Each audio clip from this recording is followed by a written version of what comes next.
Hello. I'm going to add in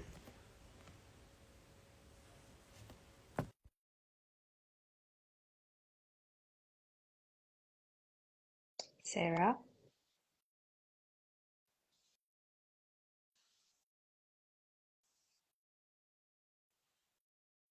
Hi. Hello. Hello. I'm so Welcome. excited. Thank Yes, you. me too. Welcome, welcome. So I'm just gonna give a little intro to the people joining. Hey, Kushi. Hey, my thick.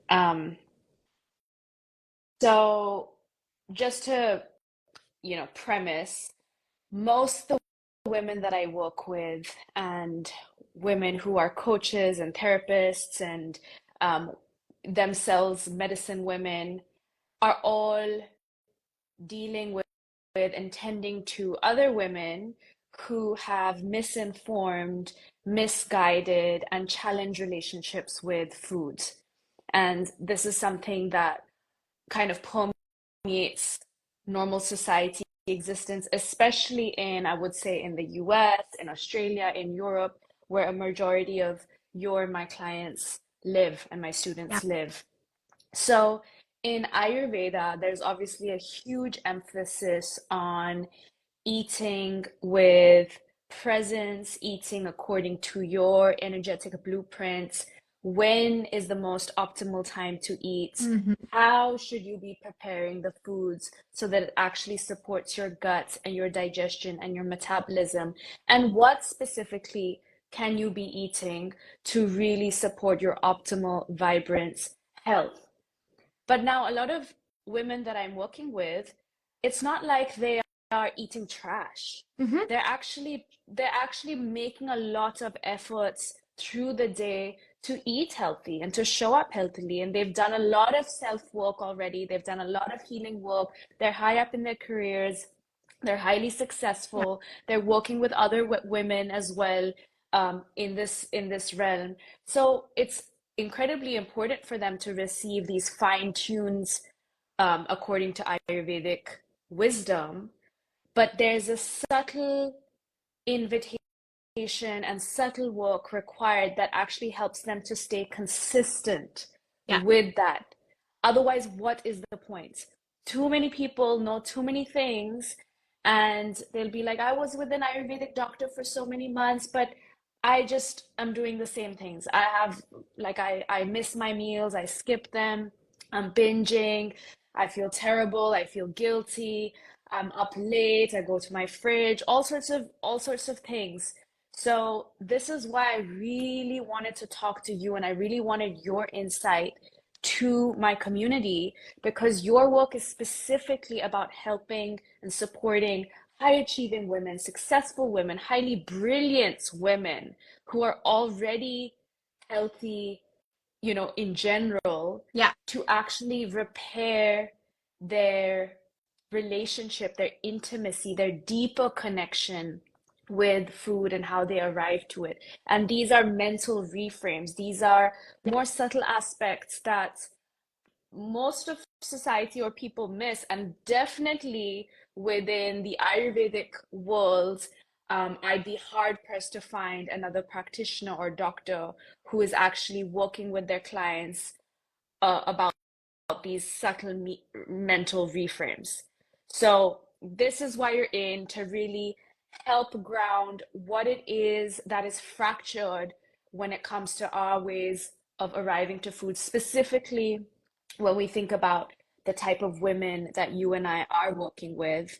And before we get into it, I'd just love to hear your personal journey with food.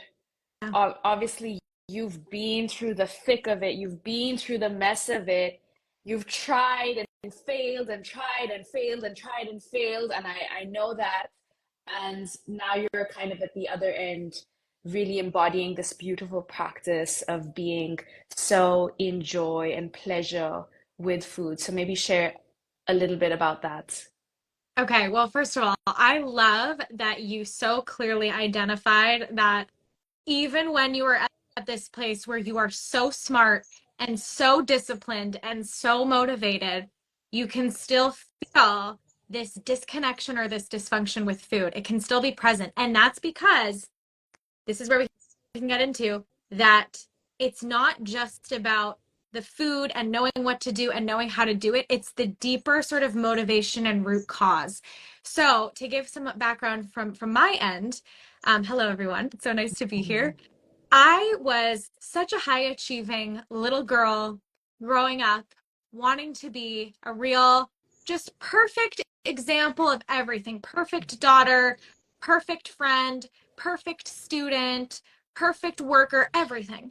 And that's actually one of the reasons, one of the things that got me into trouble with food, because growing up, I saw a lot of the women in my family struggling with food and their weight. And I fell into those patterns too. I actually adopted a lot of the patterns without even knowing it, because we adopt a lot of patterns when we're really little. Overeating, not trusting my body's signals, finishing my plate because I was told to do so, even if I felt full. It got to a point though, when I was older and I was thinking like, okay, this food and weight thing, like this is the one area I feel like I haven't mastered the achievement level that I want to be at. So my version of mastering the achievement with food was, how can I be so perfect in my diet? How can I follow all the rules?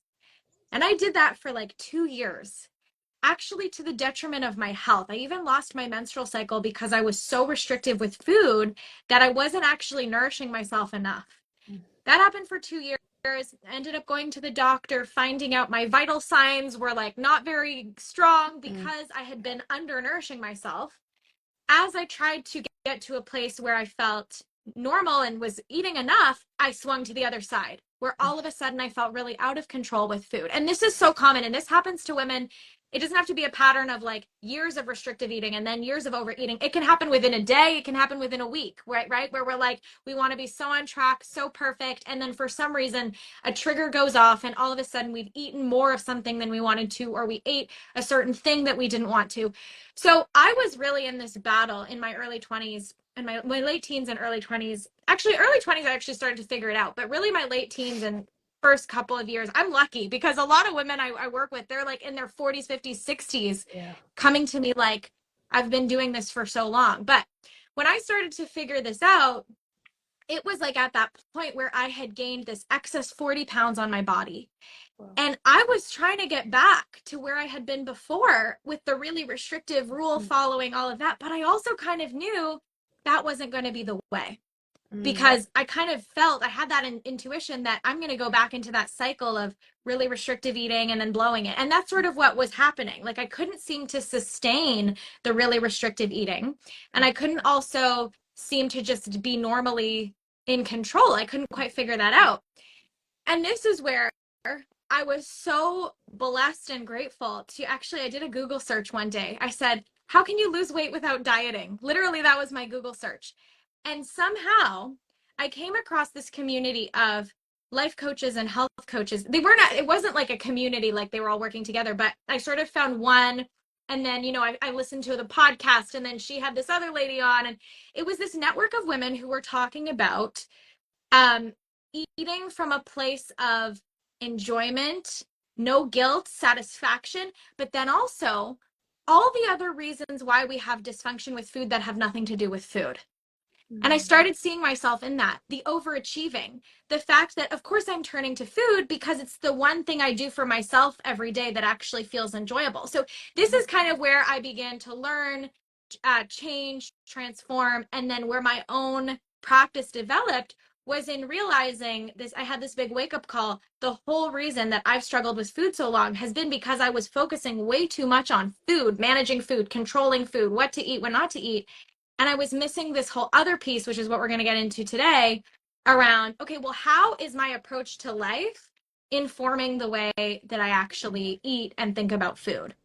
And so, yeah, so that I think leads into what our topic is today. But that was almost a miracle that I found these women who had this other approach, who were talking about things like the kind of the energetics behind it and the mindset shifts behind it, because I could have very easily just been caught, as many women are, in this cycle of focusing so much on the perfect diet or the perfect meal plan, and feeling like you're always falling short and feeling like you're always missing something. You're still hungry for something at the end of the day. You know, Mm, that's really what it is. It's like that hunger, but it's not even for food, but we so easily fill it with food. So mm, that's my journey. mm. My God, yeah, so much of what you said hits home and resonates so deeply. I mean, the high achieving, the perfecting quality, the how can I just master Yes. this? How can I just get this perfect? What is that perfect diet? And I too, I think I tried keto, I tried, I don't know, all the different things, and would continue to swing in that pendulum. There'd be that short time where you'd be like, okay, I've got it.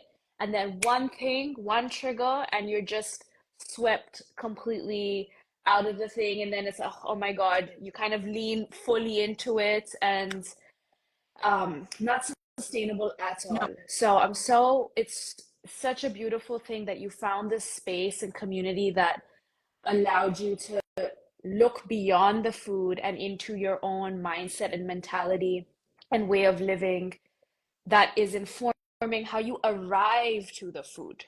Yes. And that arrival and that approach shifting over there, like you said, that's the root, that's at the root, that then rippled out and allowed for you to actually be consistently more helpful. And how many years now have you been on this kind of more or less, because again, like no perfection No. here, but more or Yeah. less consistent ride and wave with food? So actually it's funny because I'm pretty sure it's like exactly 9 years this month. Oh, Because if I'm wow. right, I know. I was just thinking that today. I was Yeah. like, I remember we have this holiday in Canada on the third weekend of May. And I remember that year, this holiday corresponded with this like big kind of mental shift in my life where Mm, I remember I was actually writing an application for this poetry class I wanted to be in. And I was like, the whole weekend, I was so engrossed in like, I want to join this poetry class. I'm going to do this application. And I remember that weekend being so transformative because it was the first weekend I was thinking more about something else than food. And that was like mm. May 2015. So I definitely think it was like exactly 9 years ago now. Yeah, crazy. Wow. Yeah, so 9 years is a very, wow, such a solid, such a juicy, rich amount of Yeah. time to be really rested in this practice and know it truly works, and you're working with women and seeing their lives completely transform, because you're right to say it's something that can stay with women their whole lives pretty much, it's Yeah. not, and this is the crazy thing is most of the times it is unknown and unseen by people outside.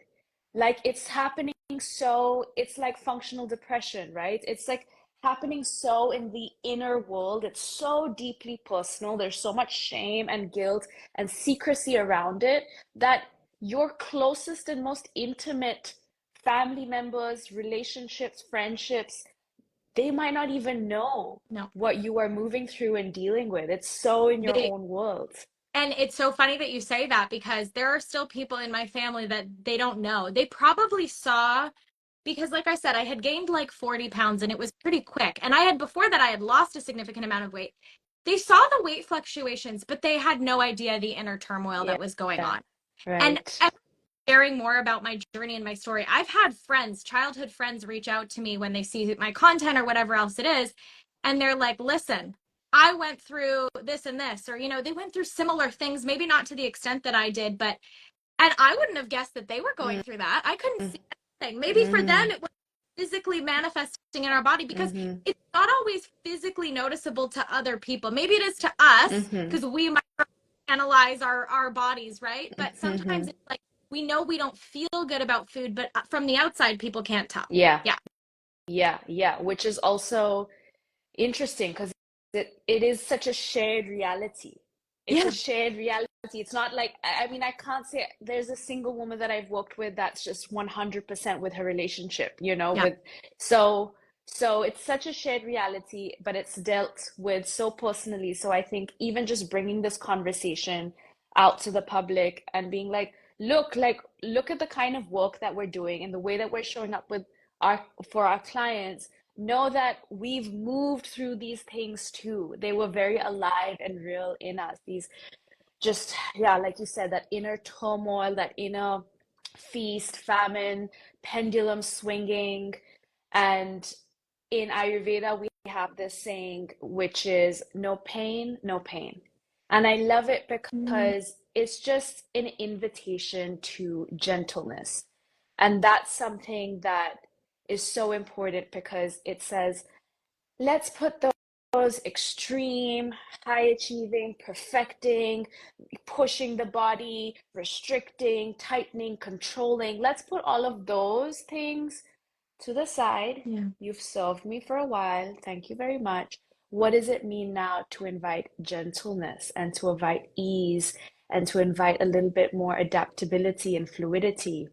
And there's a quality there that I'm gonna have you dive deeper into, which is a quality of actually allowing for yourself to experience the pleasure of so many things in life, the pleasure of this able body, the pleasure of the meal that you are eating, the pleasure of receiving sunshine on your skin, the pleasure of whatever it is, being able to work in a career that you dreamt of, that you desired, and yeah, being so present and so feeling so sweet in that.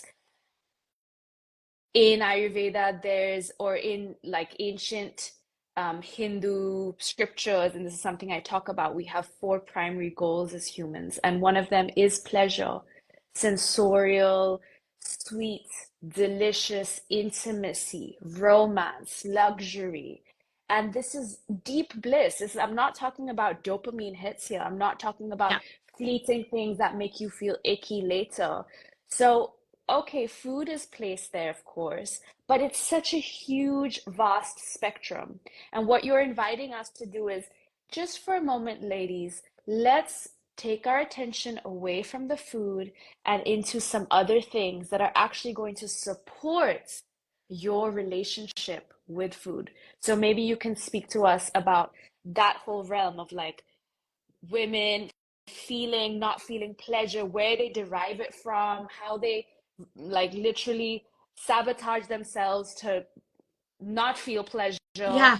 where that comes from, how that streams into relationships with food, all those things. Yeah, oh my gosh, so many directions I can go here. But it's funny, I was talking to someone earlier today and she said, if there's one common pattern that you see, or one common thing you tell every single one of your clients, what is it? Or what do you see with them? And then what do you end up telling them because of that pattern? And I said, oh, like they're all missing pleasure in their lives. Like I pretty much can look at anyone who struggles with food. And it's so funny because here's the thing, so many women who struggle with food, especially if they're in the thick of the struggle, because like you said, we've all dealt with it to some capacity. We've all dealt with dysfunction and struggle with food to some level, sometimes in our lives more than others. But women who are really in the thick of it, which is usually when they come to me, it's like I can pretty much they think of themselves, I'm out of control. I want this food too much. I don't know, it's just sugar or chocolate, cookies. I had one client, oh my God, she was the sweetest woman in the world. And she's like, it's just these one type of cookies. I can't stop myself. And it was just, I'm like, okay, lady, like, hold on. Potato chips, whatever, any kind of food, even foods that are like healthful, like whatever it is, where they feel that out of control sense, they always think it's because they want pleasure too much. Mm. And that's where I have to do the reframe where I'm like, wait a minute, why would you want pleasure so much? Or why would you crave these like more intensely pleasurable foods if you were getting it enough already? You wouldn't. And this is where we get into this reality of like, okay, well, if I'm always looking for towards food, then what am I actually looking for? If I'm in these patterns of at the end of the day, I've had a full day of work, I've been doing all of these things, and for some reason, I'm just craving this something. Well, so much often the pattern is you're pouring into other people all day. Your whole day is structured around following your responsibilities and pouring into other people. At the end of the day, all you want, all your body is asking for is for you to do one thing for yourself. It's like your energy is going like this all day. It's like giving, giving, giving, giving. And all it wants at the end of the day is something. Now, that thing it wants to receive isn't necessarily food, but food is the most accessible thing that we can do. That's also like not the worst thing. Like it's not drugs. It's not, you know what I mean? It's not devices that most women are in this space are not going to be trying. It's Yeah. kind It's of socially accepted to the some extent. Yeah. like the most kind of like harmless. It's a thing we kind of joke about, but we don't like being in those patterns. And the thing is, we're not even enjoying food when we're in that state because we're guilty. We're in our head. We're saying, why am I like this? Why has this happened? Why do I always get into this pattern? And it's like, oh, honey, like it's not necessarily about the food. Now, sometimes it's about the food. Sometimes it's about the food because you're not eating enough. You're barely digesting because you're eating standing up or in your car or, you know, doing all of these different things. So for sure, like there could totally be issues with not eating enough, not eating frequently enough, not eating nutritiously enough. And we can address that too. But so often, even when women have addressed those things, even when they're eating according to the most nutritionally sound plan available, if there's still something underneath, it's that pleasure piece that's missing. It's that I don't actually have enough things in my life that fill me up. So I am looking to food because that is like one of the most easy ways to actually feel filled. Like, what are you doing? You are literally filling your body. And your body is looking for that feeling of like, I'm Mm-hmm. good. Like, Mm-hmm. I am fine. I've got myself. I've given myself something. It's looking to shift from that like fight or flight on the ball all day into that beautiful rest and digest state, right? Our Mm-hmm. nervous system is just looking to be like, ah, but often we barely give ourselves the time to do that. And this is because we are these high achieving women, right? We are these women who, in a way, maybe we do have an exceptional capacity to handle all of these things, Mm-hmm. right? So, and this is why I always say, like, again, it's not, yes, we can address things in the actual diet and the nutrients, but when those urges are still there, it's because Mm-hmm. something else that you're missing. And I've had women who literally like, they'll shift, they'll realize that they don't want to be in their job anymore because their job is not fulfilling them, it's not the thing they want, and they'll go and they'll imagine, like sometimes mind-blowing things happen. I was telling this lady today about my one client. I was working with her for a month, and within the month I did this mini program. By the end of the month, she had shifted from this job she absolutely hated into her dream position as a floral designer. And she's like, oh, my eating is totally fine now. Now, Mm-hmm. look, she had been to doctors, nutritionists, dietitians, specialists, all of these people. And one of the things that I really identified with her was, you know what you need to be eating. The Mm-hmm. reason you still feel this craziness around food is because food is that one thing that's fulfilling you because your career is not fulfilling you. Like you're spending Mm-hmm. all your day doing this thing that is sucking your soul dry. So no wonder you need to fill up so much food at the end of the day to like Mm-hmm. replenish your soul because you Mm-hmm. have things in your life that do that. So it's like Mm-hmm. looking at these other aspects of life Mm-hmm. that are draining our energy because what is feeding ourselves other than giving ourselves that energy back? Mm-hmm. Mm-hmm. Yeah, yeah, and you're so right. And because someone actually commented something about gut biome and um, saying, microbiome and gut health will fix all these issues. Your stomach bacteria have a brain of themselves. It's not often your brain craving food, but the bad bacteria in your stomach. And this is real, right? Of course, this is a part of it, like you said, but we're getting into these deeper mental aspects because I have, for example, worked with women who are choosing the right foods because, yes, if there's toxicity in your body and if you're not feeding yourself correctly, a toxic body craves toxic things. So there's that piece 100%. But even when you're doing the work to move towards more mindful meals, Ayurvedic nutritious meals, there's still a deeper mental piece that needs to be dealt with. Otherwise, 100% the person is going to have three Ayurvedic meals in the day, and then 9 p.m., they're watching TV and they're like, scattered and feeling on edge, and then binge eating, or they've done everything nicely through the day and at a house party and there's grazing tables and then they feel out of Yeah. control. So it's not just one thing. The No. approach must be holistic, and Yeah. we're we're taking for granted, if like at least in my practice, I'm taking for granted that my clients, my students are learning what it means to eat nutritiously and according to their microbiome and their gut health. But I'm not taking it for granted that they know how to approach their day-to-day life outside of the eating as to support them arriving to the food mindfully, consistently over time. And this is the frame that you are really bringing to us, which is how are you experiencing pleasure in all of those in between moments? How are you allowing yourself to feel that pleasure so that you don't feel like you need to binge it through something which is just the most easily accessible and sensorially gratifying as well Yeah. to your whatever taste. And like you were saying, it's our basic need also to feel Yeah. nurtured and to feel like, taken care of. And first and foremost, we do that for ourselves, and we do that in the choices that we're making. And a huge part of my work, which I think it goes unsaid and is something that you're practicing in your work too, which is what does it mean to live in integrity to your truth? Because when you're living in integrity to your truth, that is the most delicious, pleasurable, juicy thing ever. So Yeah. when you're actually asserting the boundaries of where you want to give your time and energy, what kinds of peoples and friendships you want to spend time with, what types of like how you want to carve time for mindfulness and breathing and actually pursue that job or that thing that is like maybe a little bit scary, but really where you're going to receive replenishment from. That's the piece that we need to orient women more towards.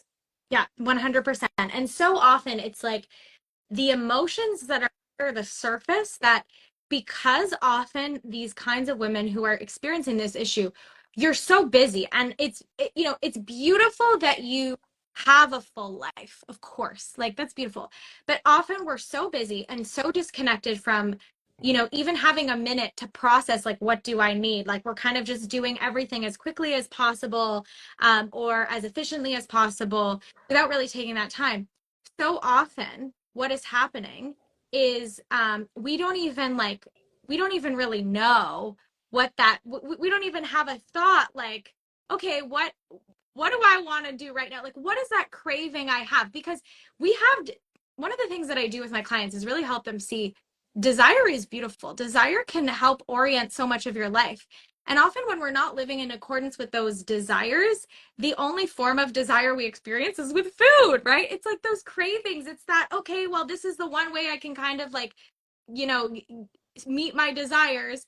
And it's because we're not meeting these other things. It's because we don't have other opportunities to follow our desire. Whether our desire is, like you said, to, take an extra time in the morning to just be in the sunshine and feel the sun on our skin, or go for a walk or pursue a passion. So many things changed in my life the year that I was healing all these things. I met the man who ended up being my future husband, and I hadn't even been dating before that. But I just decided, hey, I want to go on dates. That's a desire I have. Let me pursue that. And then, wow, that ended up being like, it turned into something I didn't even expect. I ended up, like I was saying about that poetry workshop I applied to, that ended up leading to me doing a master's program in New York for 2 years. Like all of just because I started thinking, okay, if I'm looking to fulfill my desires in food, it's a sign that I'm actually not or hearing or Mm-hmm. intuiting my desires in life. Let me play with that. Mm-hmm. Play with Mm-hmm. like to have a more desire driven life and really get to know Mm-hmm. and really Mm-hmm. get to listen every day. And maybe that means one day I realize, ooh, I really want to take an extra long walk. It's so beautiful. And maybe Mm-hmm. I do today, I want to do more intense movement. Maybe the next day I want to do a dance class. And it was like taking away all the rigidity and really getting okay with feeling like my desires could lead. And then that created that safety where I knew, okay, my desires actually lead to pretty cool places when they're integrated and when they're integrous, like when they're actually Mm-hmm. not the little desire of like, I really need sugar right now, because Mm-hmm. that's sort of like the little, that's like your desire fire is burning, and that's like the little fume on the side. Like Mm-hmm. that's like carbon Mm-hmm. monoxide that comes off the, that's not the real part of the fire burning that Mm-hmm. you get distracted by, you know? So that's so much of the piece too, is like letting ourselves, well, if I imagine that the body that I want to be in, the body that feels great to me, if that version of me is also living a life that feels rich and fulfilling, maybe instead of stressing so much about the body to hopefully get the life, I need to start looking at what does that life look like and start crafting that and realizing, oh, the body's going to be like a consequence of that. The Mm-hmm. body's going to arrive because, like you said, when we're living in integrity, when we're living the life that we're meant to, one of the reasons my Instagram handle is the luminous body is luminous means full of light, right? And what I really believe is when we're fully turned on in life, when we're like full of light, when we're just shining that light into the world, we end up in our optimal body, because how could Mm-hmm. we? Like it literally Mm-hmm. a logical sense that we couldn't. And so that's often the missing piece, is like we're focusing too much on the micro and we're not looking at the overall macro of it all. Mm-hmm. Mm-hmm. Yeah, 100%. 100%. Like, yeah, it's so interesting because people don't realize that as well when working with me, is that we actually only spend one, at most two sessions going through the detailed protocols of food. That's on me. I can read that very quickly now at this point in my career. I know exactly what types of grains, fruits, veggies are more suited for you. That's a plan mapped out. Okay. But I'm working with them over multiple weeks. So what are we doing for all of those weeks? Yeah. We're actually asking this question, and we're allowing for ourselves to ask this question, which is, what is it that you truly deeply desire? What is it that your highest self, your soul desires? What is it that you truly deeply yearn for? And how are you going to make those moves mentally, physically, energetically, emotionally, returning to that desire? Because there's also the knowing that that desire is already yours, it's already complete. So even just resting in that, knowing that, and giving yourself permission, I think that's such a beautiful thing that you do with your clients, because first and foremost, this idea and this frame is so unique, in the sense of like, I'm sure it's the first time a lot of your clients have ever considered that relationship of pleasure, desire, and food. So even just to bring it to them, it's already like, wait, holy shit, what is it? Where am I seeking pleasure? Oh my God, this thing I was seeking the pleasure from, I wanted pleasure this whole time. Like, okay, wait, I get to experience pleasure in other. Okay, wait. So what is it? What is it do I desire? Like, the sequential permission that you're giving women is already just so exceptional. And and then it's actually going into the details of what is the kind of courage that is required to be with those pleasures, to actually make that little move of reaching out to that person, or signing up for that class, or showing up for the dance class and you don't know anyone else there, and like all of Mhm. these little integrations that you start to bring, and as well the courage that it takes to start saying no. Yeah. No, that environment doesn't actually, it's not what I desire. I just say yes because I'm used to saying yes and because everyone else seems to be saying yes. And we invite our people to say, you get to say no. You get to say no because it doesn't align with what you truly yearn for and you truly desire. And this is the ripple effect of stepping into desire and pleasure and all of those other things that you're trying to perfect and master. They're just going to be a consequence of this action.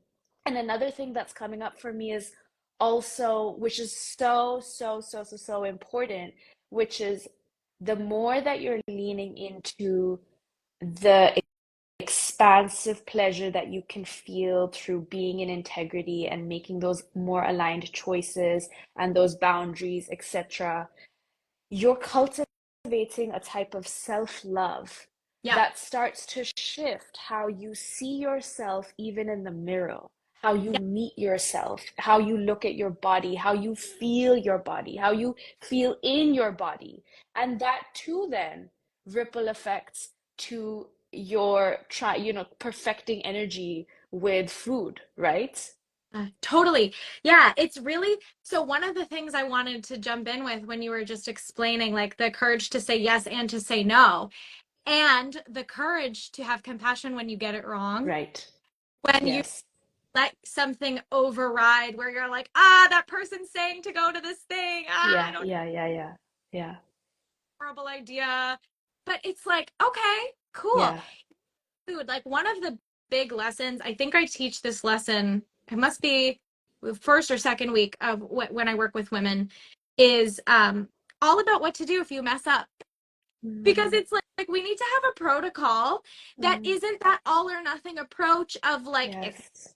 this perfectly, you are doing Mm, it totally wrong. mm, Because that's the space I lived in for so long. It was this binary mm, of if I, and this is why so often we make one little mistake and then it turns into like a binge, or it turns into like overeating spree, or this, or we do one thing and then we go into all the habits again, is because we think our identity and our sense of self depends on checking off a list mm, mm, behavior, right? Like mm. I am a good person if I behave all these ways, but if I missed one check mark, the whole list, rip it up, may as well rip it up, right? Right.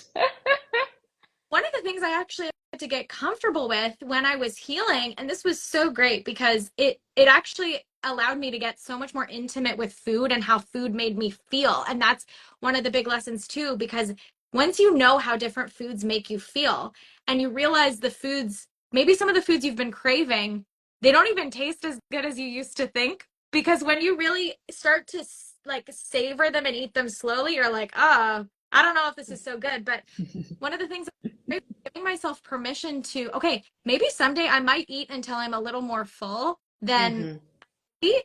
What am I going to mhm, do? Am I going to judge? Am mhm, I going to say it's wrong?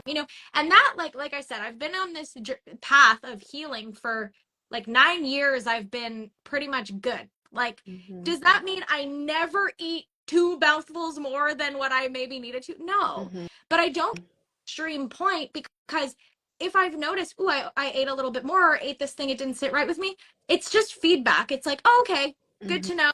And I can also look at the patterns. Oh, I was in conversation at the dinner table and I was distracted because we were mhm, having a lively conversation, and I finished my plate and I realized, oh my gosh, what happened here? Or I was at this event and I didn't eat enough earlier in the day, so of course I feel like my stomach is heavier later in the day mhm, because like I can just see the patterns. You see the patterns and you have so much compassion, because you're like, instead of that question of why am I like this? Why am I like this? It just becomes, oh, of course, mhm, problem. It makes sense. It makes sense. That's one of the biggest things that is like the gift I desire to give so many women, is just showing them those patterns. They don't mean you're crazy. They don't mean there's something wrong with you. They don't mean you're a bad person.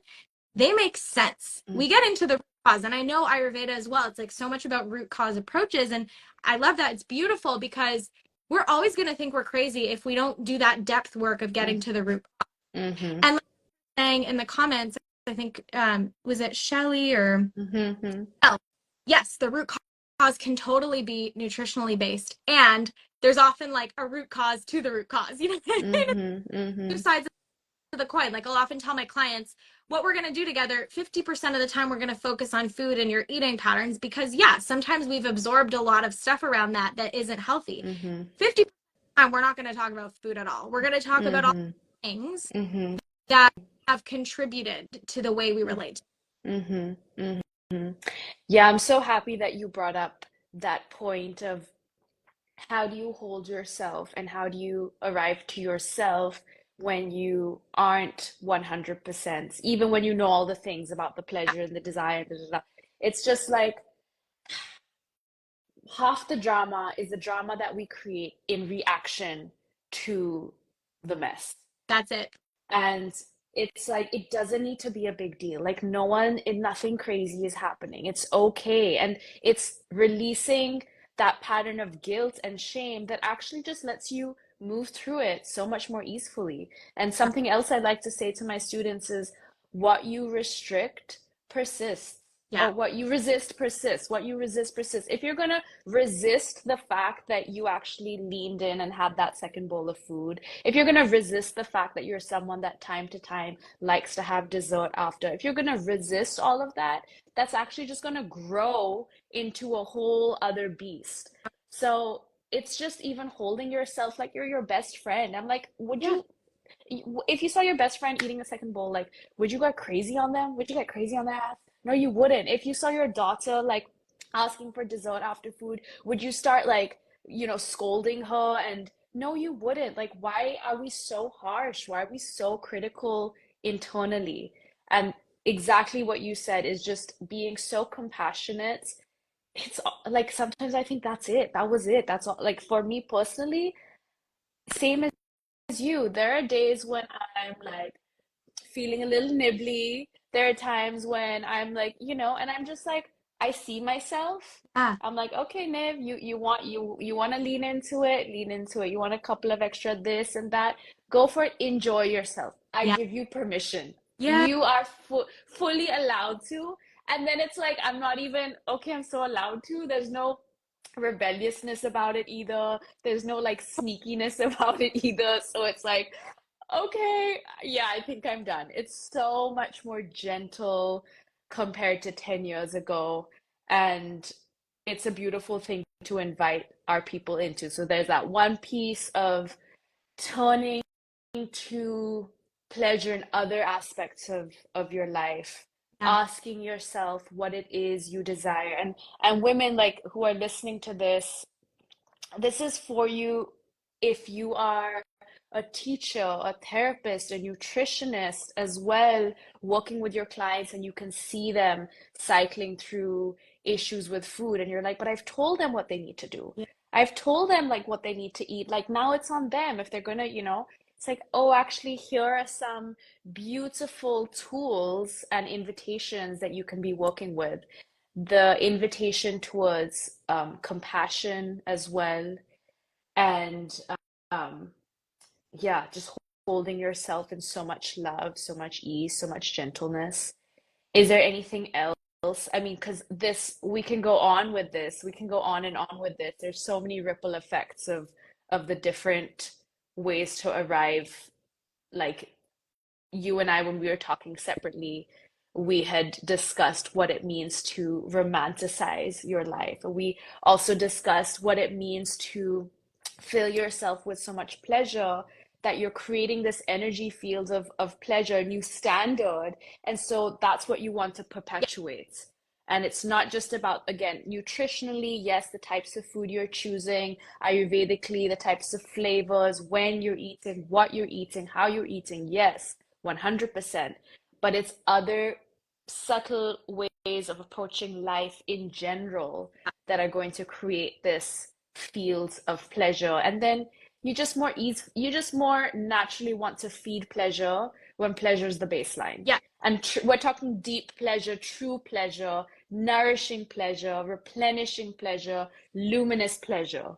Yes, exactly. Yeah. So there's this concept. This is actually a concept from ancient Greek philosophy, and I teach a lesson on it because what I often find is the misunderstanding with pleasure is that it's like hedonistic pleasure where it's Mm. like whatever feels good. If I want to smoke and drink and do this and do that, and it's like that momentary pleasure. But what's so interesting is so that, the hedonism is an ancient Greek philosophy, but there's another one that is actually so much better informed, and it's called Epicureanism. I don't know if Mhm. you've ever heard of it. Yeah, Okay, yeah. yeah.